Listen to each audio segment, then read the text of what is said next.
जोरदार तालियों से स्वागत करिए, जोरदार तालियों के साथ। नरेंद्र मोदी जिंदाबाद, नरेंद्र मोदी जिंदाबाद। बंधुओं, समय ज्यादा हो रहा है। हमारे आपके प्रिय नेता माननीय मोदी जी को आज सभाओं में जाना है, इसलिए मैं समय बीच में नहीं लूंगा।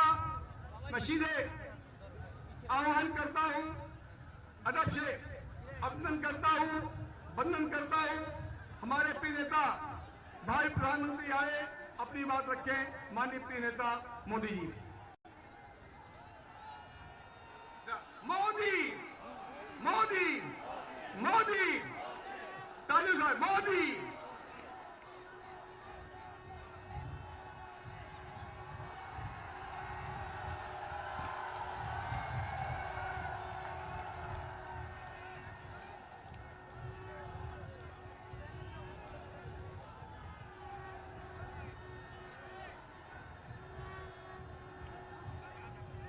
भारत माता की,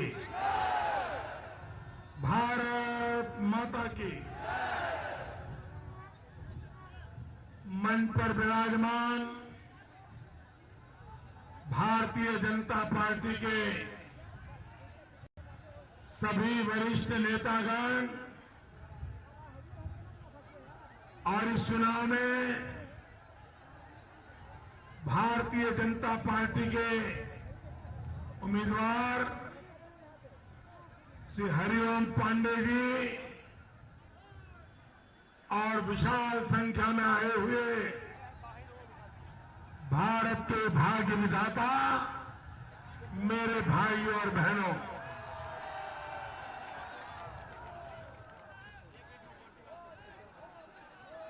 भाइयों बहनों, चुनाव हमने बहुत देखे हैं। बहुत चुनावों में हिंदुस्तान के कोने कोने में गए हैं। चुनाव के दिनों में भी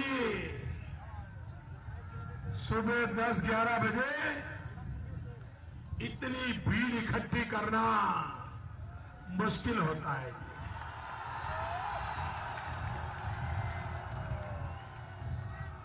मैं ताज्जुब हूं भैया, मैं सचमुच में ये क्या नजारा पेश किया है आपने। जहां भी मैं देख रहा हूं, माथे ही माथे नजर आ रहे हैं। भाइयों बहनों, मैं तो चुनाव 16 मई को जीतूंगा, लेकिन आपने तो मुझे आज ही जीत लिया है। आपने मुझे अपना बना लिया है। भाइयों बहनों, आपका ये प्यार, ये आपका उत्साह, इसके लिए मैं आपका बहुत बहुत आभारी हूं। भाइयों बहनों, आप घंटों से धूप में तप रहे हो। मैं आपको विश्वास दिलाता हूं कि आपकी तपस्या मैं बेकार नहीं जाने दूंगा। भाई,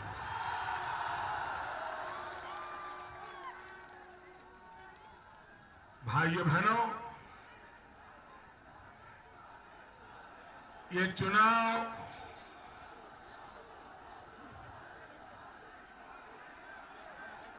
कोई राजनीतिक दल नहीं लड़ रहा है। ये चुनाव कोई उम्मीदवार नहीं लड़ रहा है।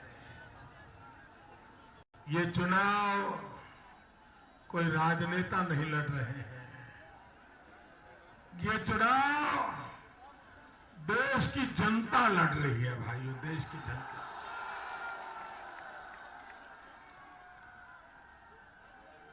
भाइयों बहनों,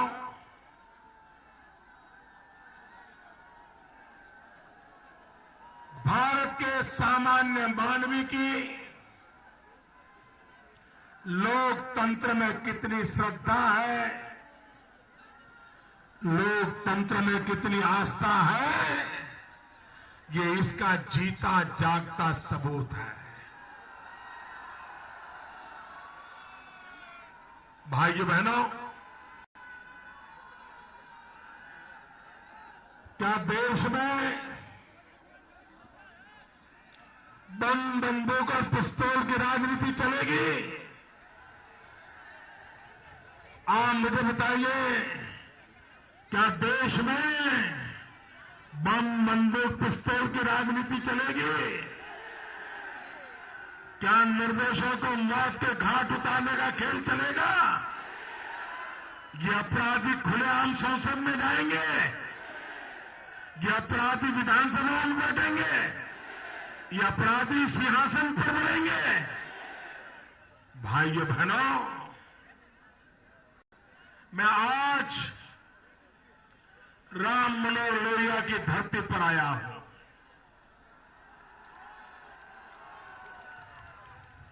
और मैं आपको विश्वास दिलाना चाहता हूं कि ये देश, यहां का लोकतंत्र, यहां के सामान्य मतदाताओं की आवाज, यही हमारे देश की ताकत है। बम बंदूक और पिस्तौल की राजनीति इस देश में नहीं चल सकती है। अभी मुझे एक बेटी से मिलना हुआ, संजू देवी जी। संजू देवी के साथ क्यों इतना जुल्म किया गया? मैं यहां के शासकों को पूछना चाहता हूं। ये दिल्ली में बैठी हुई मां बेटी की सरकार को पूछना चाहता हूं कि संजू देवी का क्या गुनाह है? क्या उसके सिंदूर को लूट लिया गया? क्यों उसके मंगलसूत्र को तोड़ दिया गया? इतनी छोटी आयु में उसके पति को क्यों मार दिया गया? और गुनहगारों को क्यों रक्षा की जा रही है? मैं भाइयों बहनों, इस धरती से आपको विश्वास दिलाता हूं, अब इस देश में कोई संजू देवी नहीं होगी जिसको न्याय के लिए तड़पना पड़े। उसे न्याय मिलेगा। भाइयों बहनों, निर्दोषों को मौत के घाट उतारने वाले, बैठो बेटा,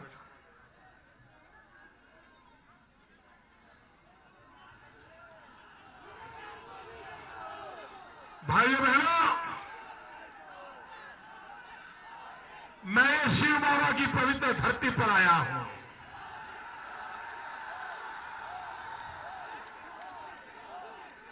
और भाइयों बहनों, अन्याय के खिलाफ लड़ना मैंने बचपन से सीखा है।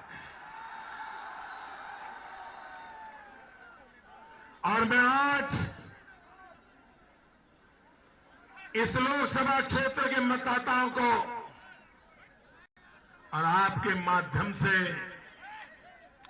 पूरे उत्तर प्रदेश को और पूरे हिंदुस्तान को एक विश्वास दिलाना चाहता हूं। मैंने मन में ठान ली है भाइयों, 16 मई को चुनाव के नतीजे आएंगे। कुछ ही दिनों में नई सरकार बनेगी और देश की जनता ने तय कर लिया है, भाजपा की सरकार बनेगी। आने के बाद ये जितने पार्लियामेंट के मेंबर चुन करके आएंगे, जिन्होंने अपने नामांकन पत्र में एफिडेविट की है कि कौन उम्मीदवार को कितने गुना किए हैं, उन पर कितने केसेस चल रहे हैं, मैं ये सारे मामले सुप्रीम कोर्ट को दे दूंगा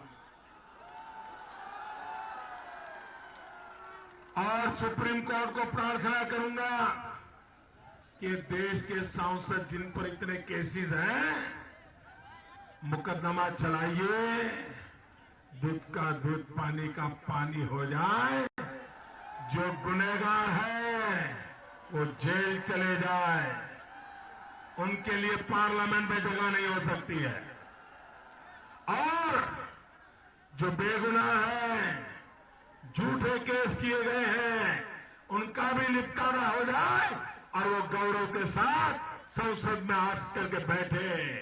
संसद गुनहगारों से मुक्त करना है मुझे, और इसलिए भाइयों बहनों, क्या आप चाहते हो कि हमारी संसद गुनहगारों से मुक्त हो जाए?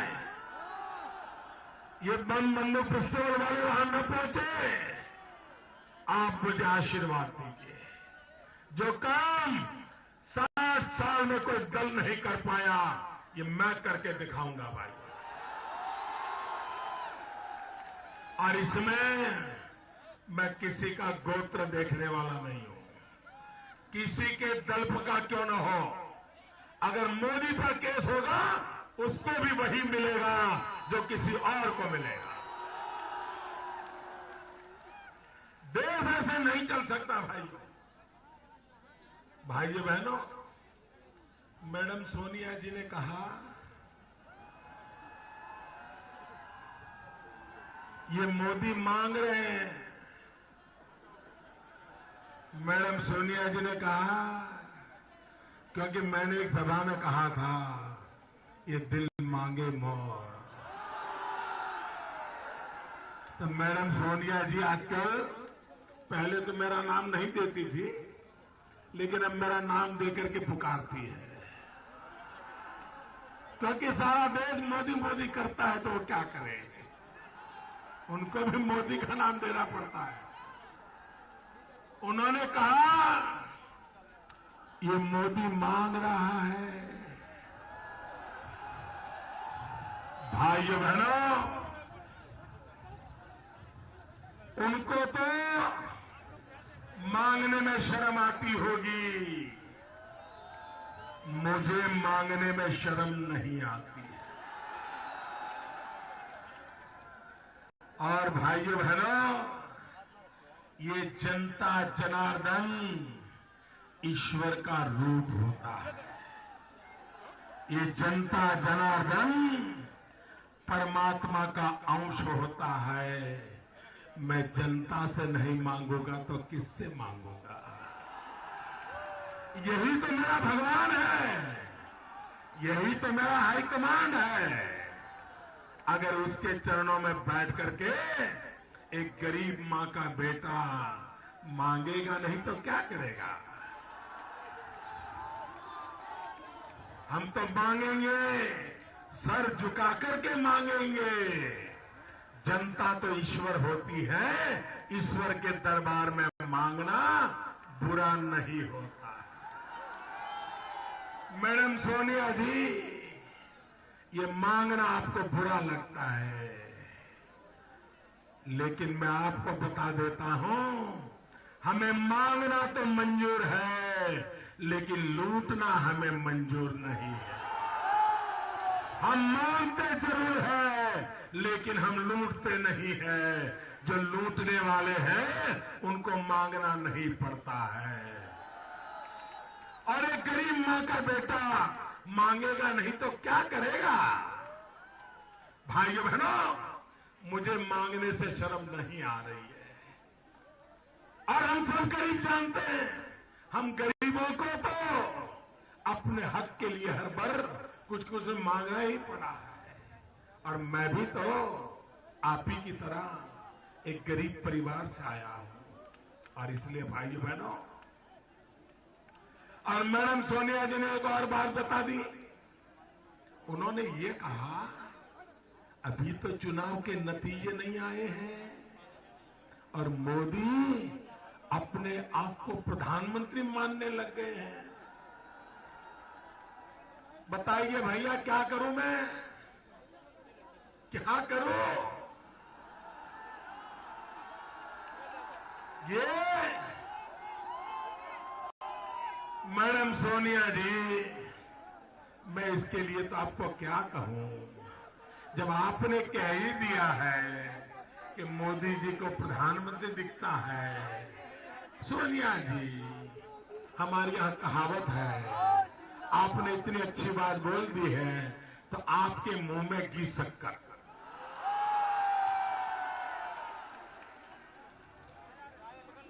भाइयों बहनों, हमें तय करना है, ये जातिवाद का जहर, ये संप्रदायवाद, ये भाई भाई से लड़ाने वाले खेल, ये वंशवाद, मेरे देशवासियों, आजादी के 60 साल हो गए। आपको क्या मिला मुझे बताइए, क्या मिला? 10 साल से दिल्ली में मां बेटे की सरकार चल रही है, यहां पर बाप बेटे की सरकार चल रही है, चाचा भतीजे का कारोबार चल रहा है, कभी बहन जी की सरकार, कभी बाप बेटे की सरकार, कभी बहन जी की सरकार, कभी बाप बेटे की सरकार। बहन जी आए तो बाप बेटे का हिसाब चुकता करे, बाप बेटा आए बहन जी का हिसाब चुकता करे। जनता का हिसाब कौन चुकता करेगा?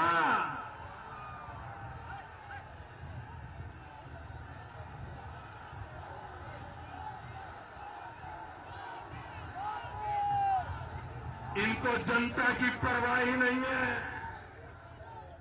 और इसलिए भाइयों बहनों, ये अपना अपना हिसाब चुकते करने वाले लोग हैं ना, उनको विदाई कर दो, विदाई कर दो। हम जनता का हिसाब चुकता करना चाहते हैं, हम जनता को हिसाब देना चाहते हैं, हम जनता की इच्छाएं पूरी करना चाहते हैं। और इसलिए भाइयों बहनों, अब भारतीय जनता पार्टी के बिना आपकी भलाई के लिए कोई विकल्प नहीं बचता है। भाइयों, कोई विकल्प नहीं बचता। भाइयों बहनों, ये लखनऊ में तो कुश्ती करते हैं, लेकिन दिल्ली में तो दोस्ती करते हैं। ये सपा, ये बसपा, ये कांग्रेस, ये सबका एक ही थाली में खाना होता है और मैडम सोनिया जी परोसती है और ये लोग बड़े चाव से खाते हैं। इनको अलग मत मानिए। ये लखनऊ में कुश्ती करते हैं, दिल्ली में दोस्ती करते हैं। भाइयों बहनों,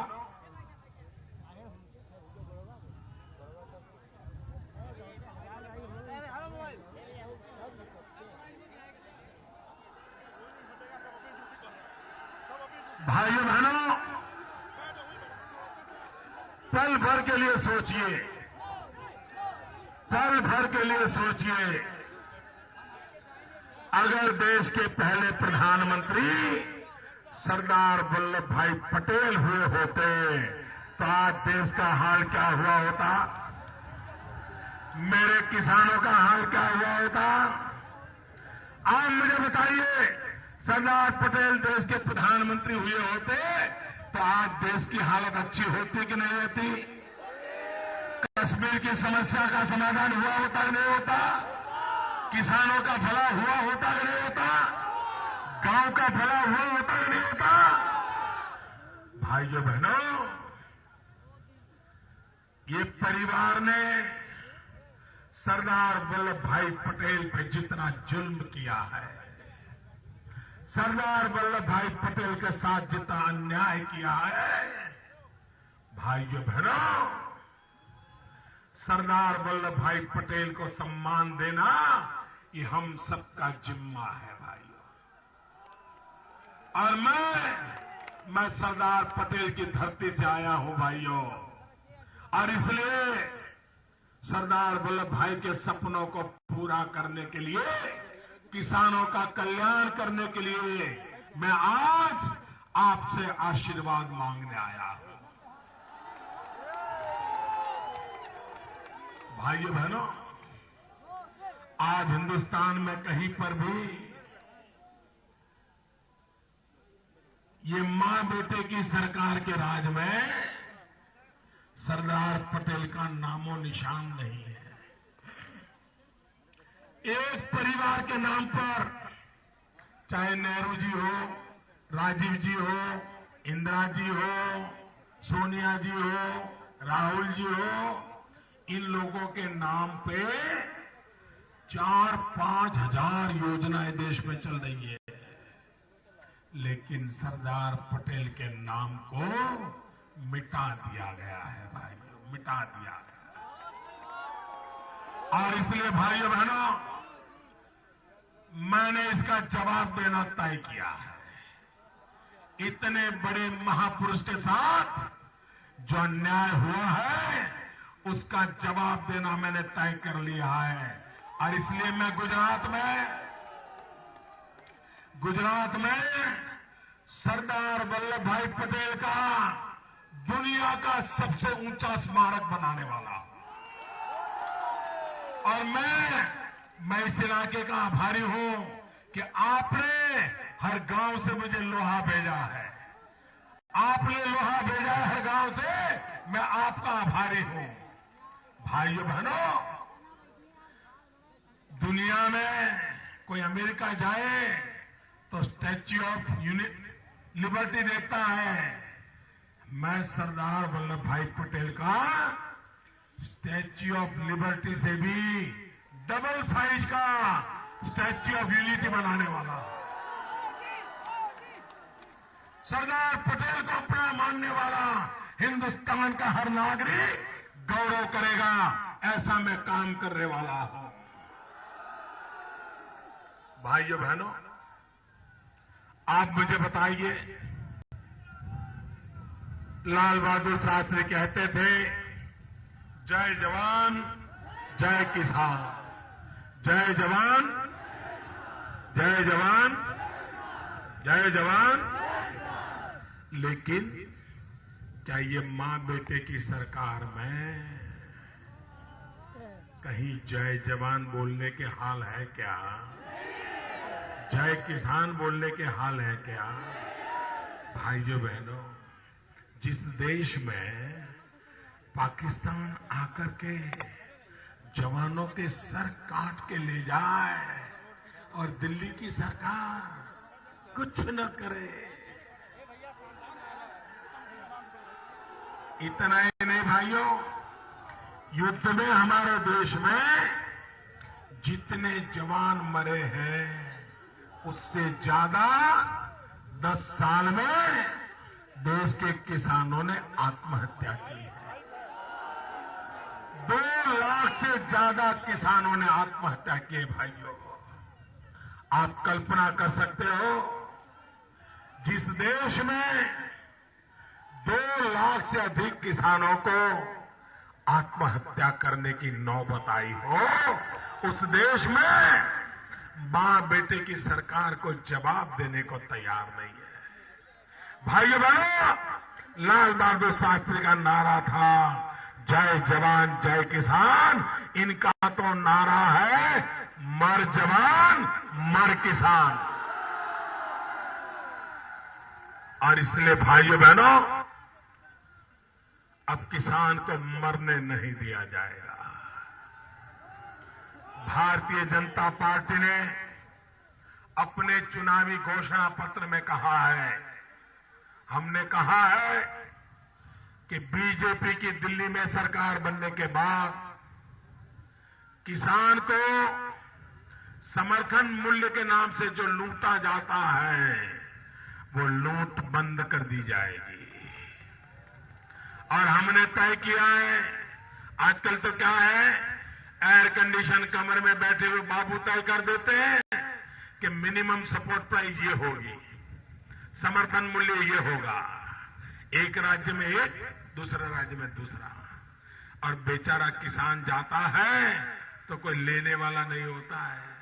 फिर बेचारा लाख रुपए का माल 20,000 रुपये में किसी दलाल को बेच करके घर लौट आता है। किसान लूट जाता है। और इसलिए मेरे किसान भाइयों बहनों, भारतीय जनता पार्टी ने तय किया है, अब समर्थन मूल्य, मिनिमम सपोर्ट प्राइस, इसकी एक फॉर्मूला होगी, एक पद्धति होगी। उस पद्धति के अनुसार ही अब समर्थन मूल्य तय होगा। और पद्धति क्या होगी? किसान को जो खर्चा हुआ होगा, बीज का खर्चा, बिजली का खर्चा, पानी का खर्चा, खाद का खर्चा, मजदूरी का खर्चा, दवाइयों का खर्चा, ये जितना खर्चा हुआ होगा इसका जोड़ किया जाएगा। उसके ऊपर 50% मुनाफा लगाया जाएगा। और जो रकम बनेगी वो समर्थन मूल्य होगा। मुझे बताइए, अब किसान को मरना पड़ेगा, आत्महत्या करनी पड़ेगी, दलालों के यहां बिकना पड़ेगा? भाइयों बहनों, किसान का सम्मान नहीं होगा। अगर मेरे देश की धरती को हरियाली बनाने वाले किसान की जेब में भी हरी भरी नोटें नहीं होगी तो देश नहीं चलेगा। अगर मेरे देश के किसान मेरी भारत मां को हरियाली रंग से रंगता है तो मेरी सरकार उसके जेब को भी हरी नोटों से भर देगा। भाइयों बहनों, आप मुझे बताइए, दिल्ली में मां बेटे की सरकार है।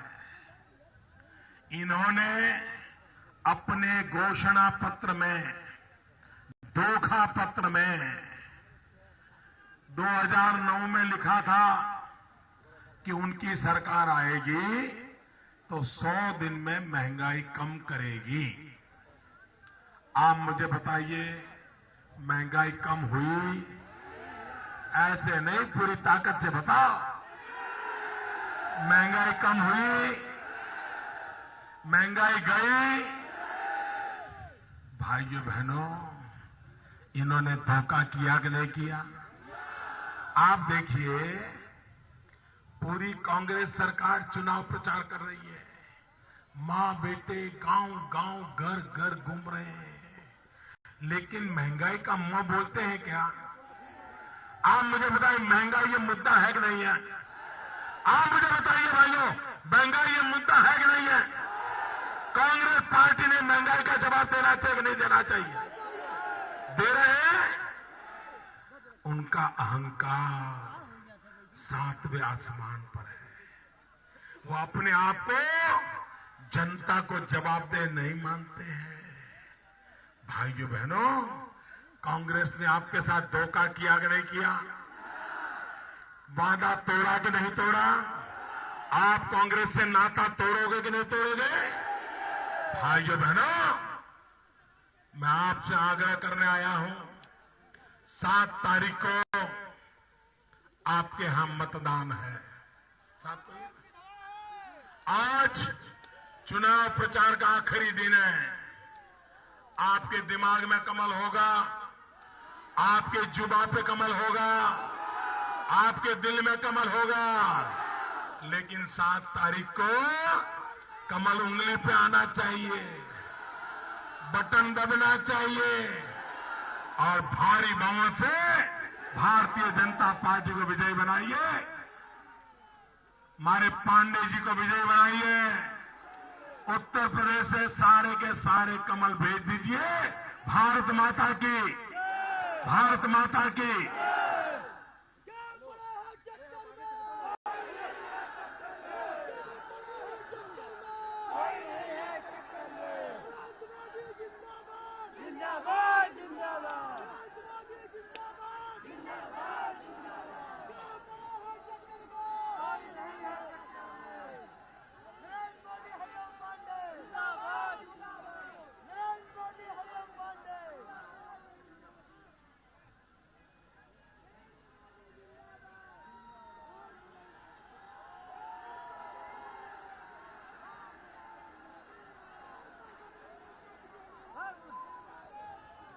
सभी भाइयों को रैली सफल करने के लिए, इतनी बड़ी मात्रा में आज के सभा में आने के लिए सबको बधाई, बहुत बहुत धन्यवाद।